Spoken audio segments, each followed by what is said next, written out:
দর্শক বন্ধু, আপনারা দেখছেন একে নিউজ বাংলা। আর এই মুহূর্তে উপস্থিত রয়েছে ফুরফুরা শরীফ। জল্পনার অবসান। সত্যি সত্যি আরাবুল ইসলাম তিনি কিন্তু আইএসএফে যোগদান করছেন। সময়ের অপেক্ষা ঘোষণার তিনি ক্যানিং পূর্ব বিধানসভা থেকে প্রার্থী হবেন। এই খোলসা করলেন আইএসএফের প্রতিষ্ঠাতা আব্বাস সিদ্দিকী সাহেব। এই আরাবুলকে নিয়ে তিনি বড় আপডেট দিলেন, বড় খবর দিলেন। তিনি দর্শক এবং আইএসএফের কর্মী সমর্থকদের উদ্দেশ্যে এই আরাবুল ইসলামকে নিয়ে কি বার্তা দিলেন শোনাবো আপনাদের।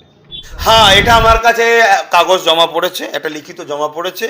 সেটা নিয়ে আমি কোর কমিটির কাছে দিয়েছি। কেন আমি একা কোনো ডিসিশন বিষয় নিতে চাইছি না, কেন অনেক কিছু ব্যাপার আছে। তো সেই জায়গায় আমার একটা কোর কমিটি আছে।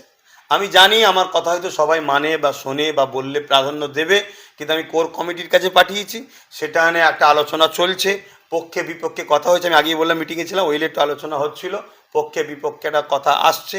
সেই জায়গাতে আমি এতটুকু বলবো, যখন ক্লিয়ার হয়ে যাবে তখন আপনাদেরকে বাইট দিয়ে বলতে পারবো।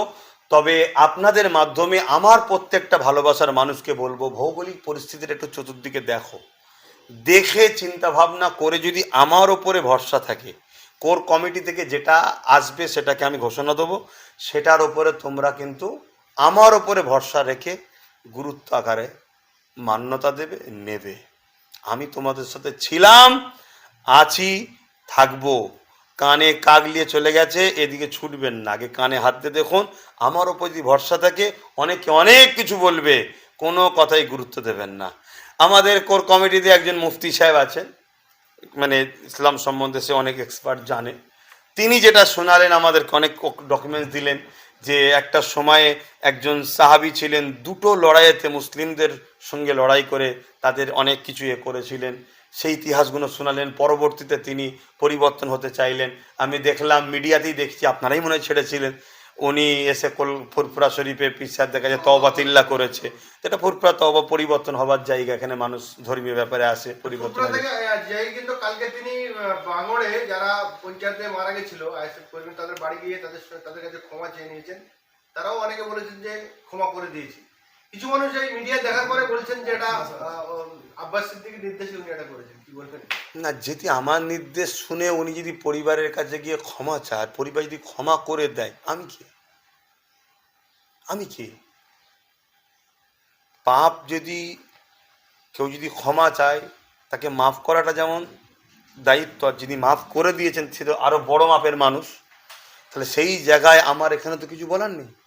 কিন্তু আমার দলের একটা সিস্টেম আছে, সেই সিস্টেম অনুযায়ী কতটা কিভাবে নেওয়া যাবে, নেওয়া যাবে না, বা উনি আসলে কিভাবে কি করবে, এই সব কিছু একটা আলোচনার ব্যাপার তো। হ্যাঁ, কিন্তু আমি মনে করি, আপনাদের কাছে একটা জিনিস বলি, আমার ভালোবাসার মানুষদের উদ্দেশ্য করে বলছি, একটা জিনিস মনে করি, কেউ যদি আমরা যদি বামকে দেখি, কংগ্রেসকে দেখি, বিজেপিকে দেখি, টিএমসিকে দেখি, আসানসোলের দাঙ্গাবাজ, তাকে নিয়ে মুসলমানদের দিয়ে ভোট দিয়ে জিতানো হলো, আবার সেই মুসলিম এমএলএদের দিয়ে জিতিয়ে আবার তাকে কি বলে রাজ্যসভায় পাঠানো হচ্ছে। এগুলো অনেক কিছু ব্যাপার আছে, ভৌগোলিক পরিস্থিতিকে দেখতে হয় কোন দিকে গতি চলছে।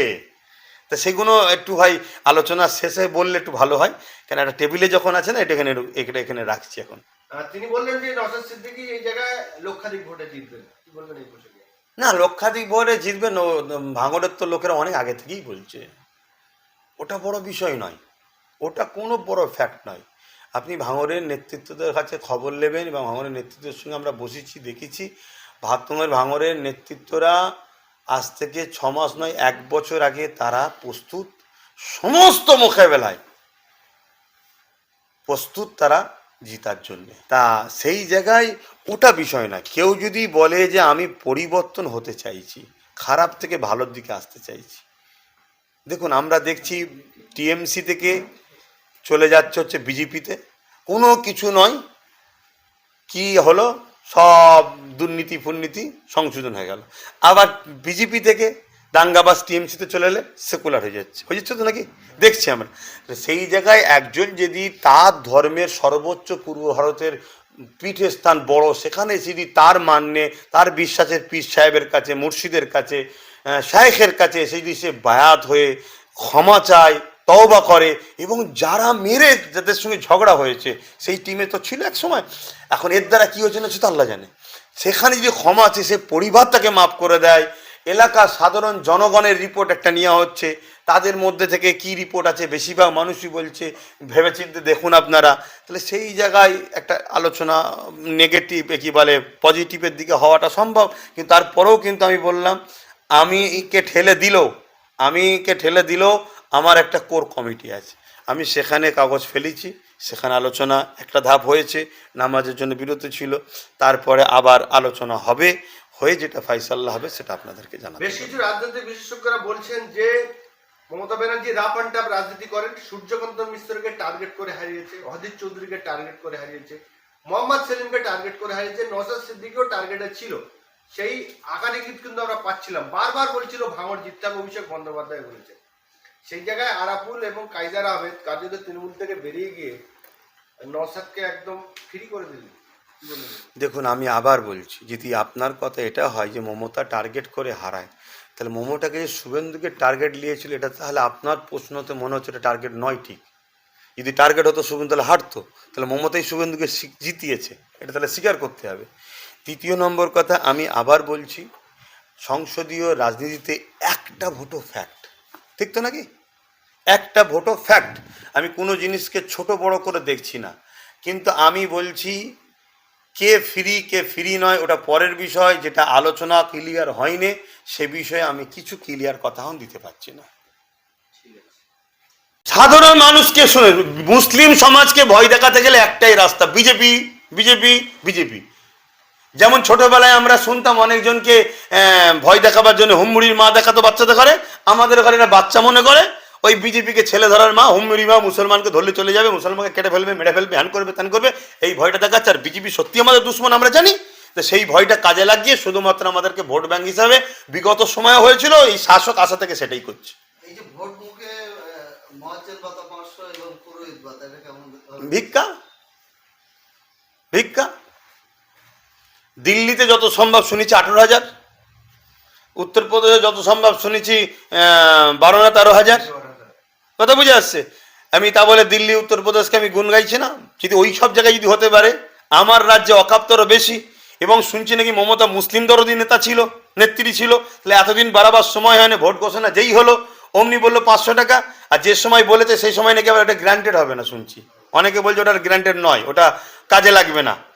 তারপরে দ্বিতীয় নম্বর কথা হচ্ছে এই দিয়ে দেবে বলছে যে সময়, ওটাও নাকি গ্রান্টেড না। এটা শুধুমাত্র মানুষ শোনেন, মানে এমন একটা জিনিস হচ্ছে যেন মুসলমানরা সত্যিই বুকা, আর সত্যি যদি বুকা হয়, বুকা সাজবে, আর কি করা যেতে পারে?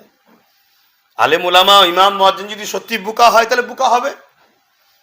কিন্তু এই ভিক্ষাটা নিয়ে আপনার চলবে তো? গ্যাস পাওয়াই যাচ্ছে না, তেল মনে হচ্ছে এরম যদি চলতে থাকে ওটাও পাওয়া যাবে না। এবং শুনছি, আমি অতটা ডিপে জানি না, অন্য রাজ্যের থেকে নাকি আমার রাজ্যে তেলের দাম আরো বেশি। কথা বুঝে আসছে? তাহলে কি ব্যাপার? হ্যাঁ, কারেন্টের বিলের কি দাম, সবকিছু জিনিসের কি দাম বাড়ছে। আপনাকে যুবকদের ঘরে 15,000 টাকা 1500 টাকা করে মাসে দেবে বললো, যেই নিলেন, কিছু লোক নেওয়ার পরে এখন বন্ধ হয়ে গেছে আবার শুনলাম। তা যেই নিলেন, নিবার পরে মোটরসাইকেলে তেল ভরে যেই বেরালেন আপনি 3,000 ফাইন। তো আপনার তো 1,500 দিয়ে 3,000 তুলবে বলে রাস্তায় লোক দাঁড় করে রেখেছে, যেই আপনি দিয়ে বেরিয়েছেন, হেলমেট থাক যাই থাক, কিছু না কিছু খুঁত তো আছে রে বাবা। যদি নাও পাওয়া যায়, বলে বুট নেই কেন, দে 3,000, তো গেল তো।